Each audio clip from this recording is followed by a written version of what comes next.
PDM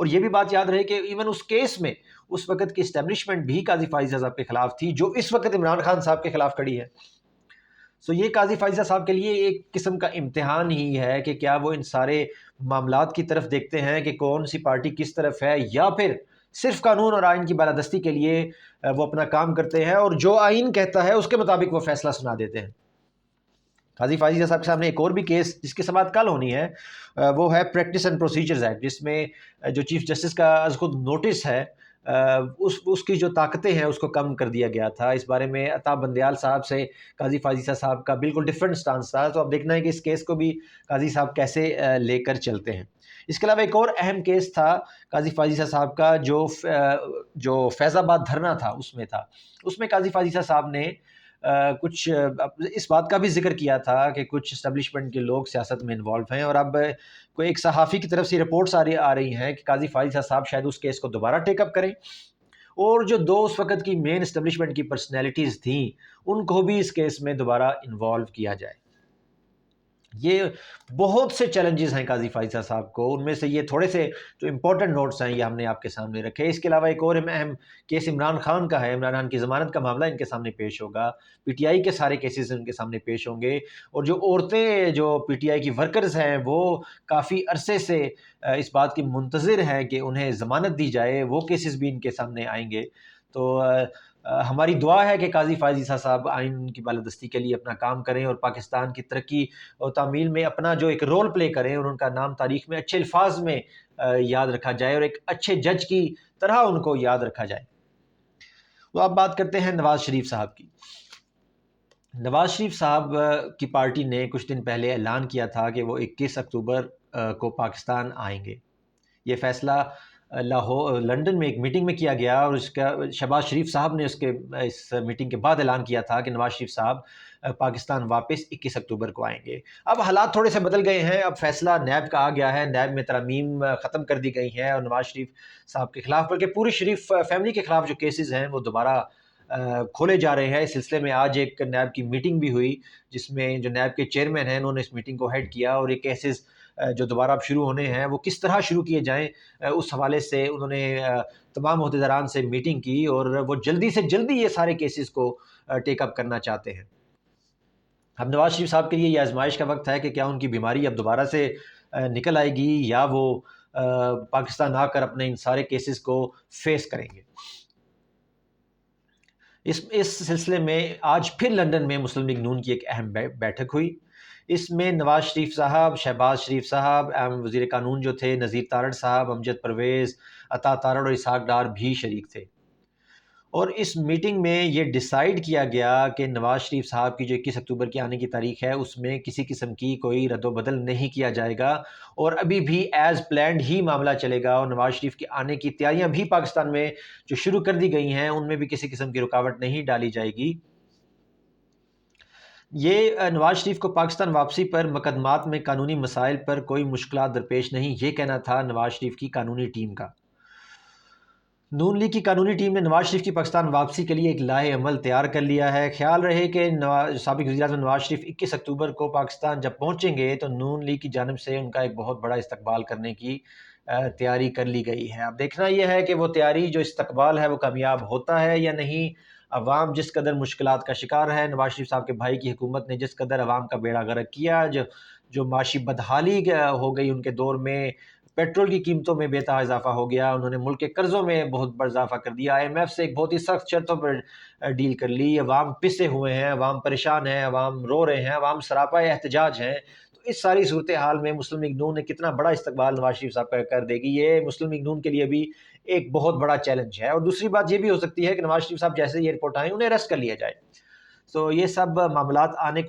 والے کچھ دنوں میں واضح ہوں گے. اور خورشید شاہ صاحب کی بات ہمیشہ اپنے ذہن میں رکھیے کہ نواز شریف صاحب کی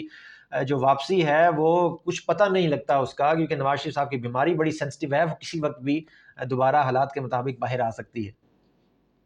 اب بات کرتے ہیں پی آئی اے کی. پی آئی اے بدحالی کا شکار ہے، وہ اس میں بہت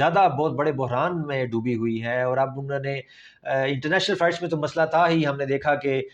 سعودی عرب کے ایک ایئرپورٹ پر جا کر پی آئی کا جہاز کھڑا ہو گیا اور انہیں جانے کی اجازت نہیں دی کیونکہ تیل کے پیسے نہیں دیے ہوئے تھے۔ اب اسی طرح کے معاملات اندرونی ممالک فلائٹس میں بھی آ گئے ہیں، جس میں پاکستان کی جو اندرونی فلائٹس ہیں پی آئی اے کی، وہ بھی شدید طریقے سے متاثر ہو رہی ہیں۔ تقریباً ہر فلائٹ ہی ڈیلے ہو رہی ہے، چاہے وہ فلائٹ لاہور سے کراچی کی ہو، گلگت کی ہو، سکردو کی ہو، کراچی کی ہو، سب فلائٹ جو ہیں وہ ان میں ہم ڈیلے دیکھ رہے ہیں۔ اور یوں معلوم ہوتا ہے کہ پی آئی اے کے جو عہدیداران ہیں وہ عوام کو اتنا تنگ کر رہے ہیں، اور ان کی نیت شاید یہ ہے کہ عوام کو وہ اس پیج پر لے آئیں کہ بھائی اس سے ہماری جان چھڑائیں، اس کو بیچیں، اس کو پرائیویٹائز کریں۔ اگر ایسا ہے تو یہ ایک انتہائی ہی گھٹیا قسم کا ٹیکٹک ہے پی آئی اے کے عہدیداران کی طرف سے، بجائے اس کے کہ آپ اپنی انرجی صرف کریں کہ پاکستان کا یہ جو قومی اثاثہ ہے اس کو کیسے بچایا جائے، اس کو کیسے اس بحران سے نکالا جائے، اس بارے میں میٹنگز کی جائیں، ایک لانگ ٹرم اسٹریٹجی بنائی جائے۔ وہ عوام کو اس طرح تنگ کرنا شروع کر رہے ہیں کہ بھائی اس کو بیچے اور جان چھڑائے، اور آج کی جو نگران حکومت ہے وہ اس کو بیچنے میں ایک اہم رول ادا کرے، اور اس کو کوڑی کے داموں بیچا جائے، اور اس میں اپنے کک بیکس لیے جائیں، اس میں کرپشن کی جائے۔ ناظرین، ہم آخر میں سیریس باتوں کے علاوہ لائٹر نوٹ پہ بات کرتے ہیں پاکستان کرکٹ کی۔ پاکستان کرکٹ جب میچ کھیلا جاتا ہے تو اس وقت جو پاکستان کے عوام جو انتہائی بدحالی کا شکار ہیں، جو مسائل میں ڈوبے ہوئے ہیں، جو مہنگائی کا شکار ہیں، جو بے روزگاری کا شکار ہیں، تھوڑی دیر کے لیے ان کو ایک ریلیف سا مل جاتا ہے۔ اس کرکٹ دیکھتے وقت وہ اپنے مشکلات کو بالکل تھوڑی دیر کے لیے سائڈ پہ رکھ کے ایک انجوائمنٹ کی طرف وہ چلے جاتے ہیں۔ ناظرین، کرکٹ کے حوالے سے خبر یہ ہے کہ پاکستان کے جو مشہور بالر ہیں نسیم شاہ، وہ انجر ہو گئے ہیں، اور اب کافی زیادہ عوامی پریشر ہے، بلکہ سیاسی بھی پریشر بلڈ ہونا شروع ہو گیا ہے کہ محمد عامر جو ہیں انہیں ٹیم میں واپس لایا جائے۔ تو اب دیکھنا ہے کہ پاکستان کرکٹ بورڈ اس بارے میں کیا فیصلہ کرتا ہے۔ ناظرین، یہ ویڈیو دیکھنے کا بہت شکریہ۔ اللہ حافظ۔ پاکستان زندہ باد۔